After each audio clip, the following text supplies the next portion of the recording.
Hello student, this is me Saurav Awasthi, English faculty of Mount Litra G School, Jhansi. Today I have brought a new chapter for you, that is a poem from Beehive, that is on killing a tree,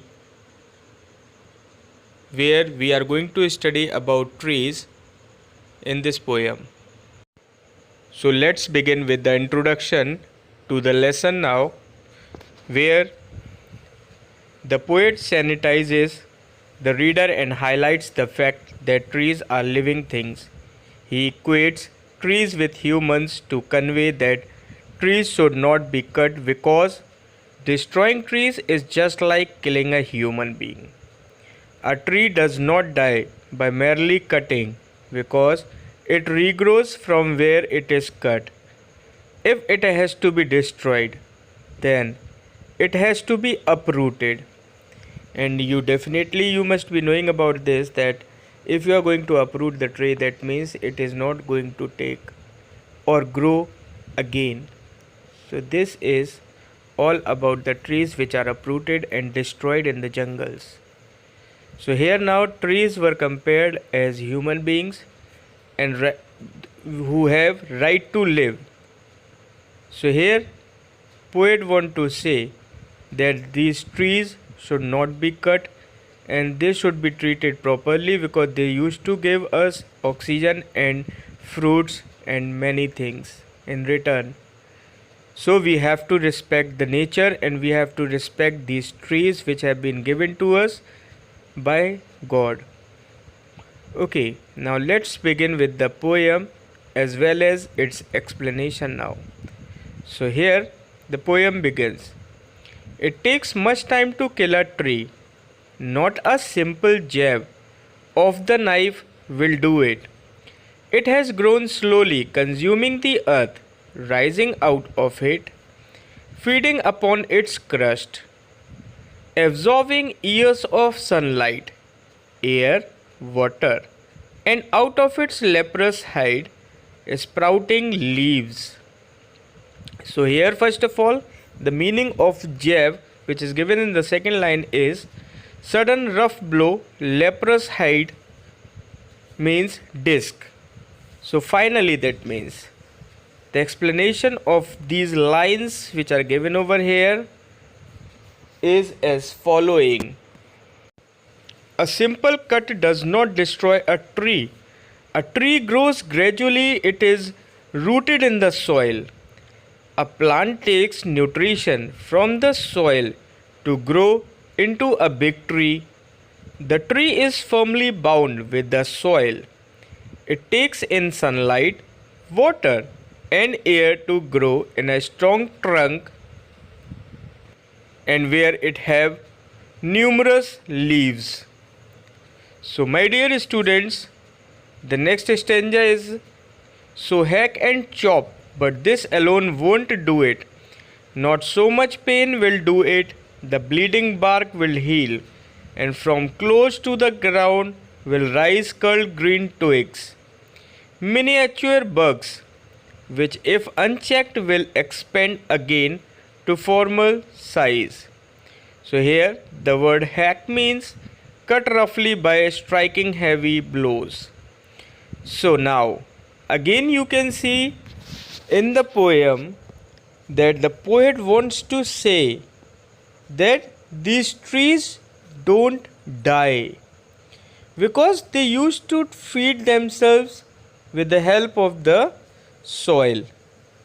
That means they absorb their nutrition, they get their food, and they used to absorb sunlight, air, and water from the nature.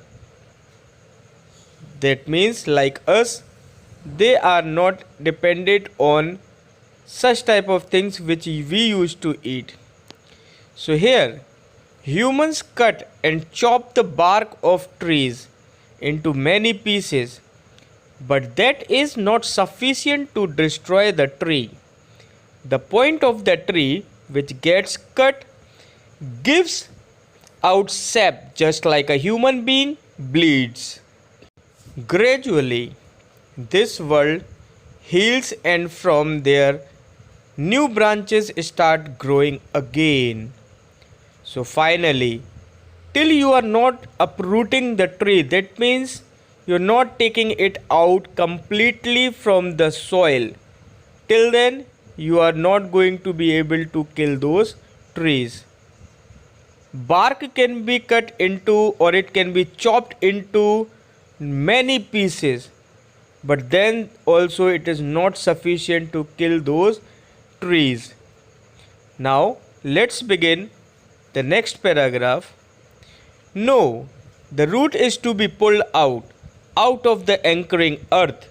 It is to be roped tight and pulled out, snapped out, or pulled out entirely, out from the earth cave, and the strength of the tree exposed, the source white and wet, the most sensitive hidden for years inside the earth. This was poem.